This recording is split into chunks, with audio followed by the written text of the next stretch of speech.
The path has been cleared for Novak Djokovic to play in the Australian Open, after the Australian government overturned a visa ban.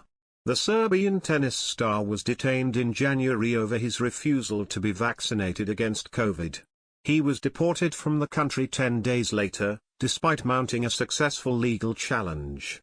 At times dubbed Fortress Australia, the country had some of the strictest pandemic restrictions in the world. When Djokovic arrived in Australia in January, COVID cases were skyrocketing and government rules required anyone entering the country be vaccinated, unless they had a valid medication exemption. He did not meet the requirements for entry, the government said, so his visa was cancelled and he was automatically banned from entering the country for 3 years. But Immigration Minister Andrew Giles, whose government came to power in May, has overturned the ban and is set to grant Mr. Djokovic a visa, the BBC has confirmed.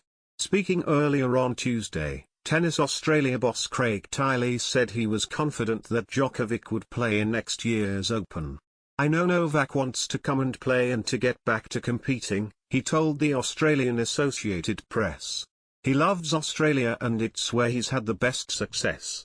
The tennis champion earlier this year told the BBC he flew into Australia believing he had obtained the medical exemptions required.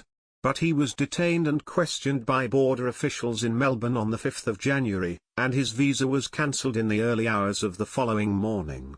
Djokovic was taken to a notorious immigration detention hotel, where he remained as he challenged the decision in court. The court later overturned the decision to cancel his visa, but then Immigration Minister Alex Hawke used special discretionary powers to cancel it again, arguing it was in the public interest to do so. In court documents, Mr. Hawke said Djokovic was perceived by some as a talisman of a community of anti-vaccine sentiment and his presence in the tournament could lead to civil unrest. Many in Australia cheered the decision, but it also sparked an uproar among supporters who gathered outside his hotel, as well as in Serbia.